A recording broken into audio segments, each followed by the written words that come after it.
Hi friends, நம்ம விஜய் மல்லி ஸ்டோரியில் விஜய் அண்ட் மல்லி 2 பேரும் சேர்ந்து கிளம்புறதுக்கு இதுதான் கரெக்ட் டைம் அப்படின்னே சொல்லலாம். ஏன்னா அந்தளவுக்கு தூண்டி விட்டுட்டாங்க. நம்ம நிஷா அந்தேன் வந்து பார்த்திங்கன்னா ராஜ்யம்மாவும் தான்.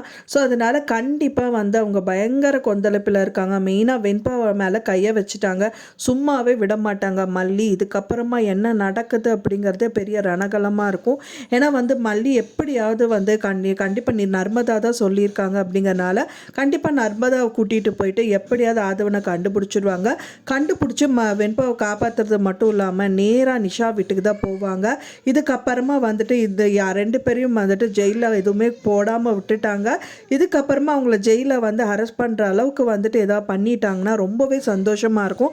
திரும்ப திரும்ப இல்லாட்டா ஏதாவது ஒரு பிரச்சனை பண்ணிகிட்டே இருந்தால் இவங்களால ஃபேஸ் பண்ண முடியாது.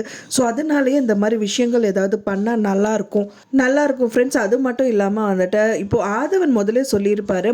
அப்போ வந்துட்டு அவங்க நர்மதா வந்து அவங்க ரூமில் வந்து ஃபஸ்ட்டு வெண்பா கூட்டிகிட்டு வந்து டிவி பார்த்துட்டு இருக்கும்போது இந்த டயத்தில் வந்து வெண்பா கூட்டிகிட்டு போயிடலாமா அப்படிங்கும்போது இப்போ பேசிகிட்டு இருப்பாங்க. ஸோ அப்போ தான் ஆதவன் சொல்லுவார், என்ன லூசா நீ, சிசிடிவி கேமராலாம் வச்சுருக்காங்க, இந்த டயத்தில் நம்ம கூட்டிகிட்டு போனால் தெரிஞ்சிடாதா அப்படிங்கிற மாதிரி சொல்வார். ஆனால் இப்போது ஆதவனே வந்துட்டு மல்லி அண்ட் தென் விஜய் கிட்ட சொல்லிட்டு வெண்பா வந்து அவங்க ரூமுக்கு கூட்டிகிட்டு போய் வெண்பா மயக்க நிலை படுத்திட்டு அண்ட் தென் அங்கேருந்து கடத்திட்டு போகிறாரு. ஸோ இது எப்படின்னே ஒன்றுமே புரியல.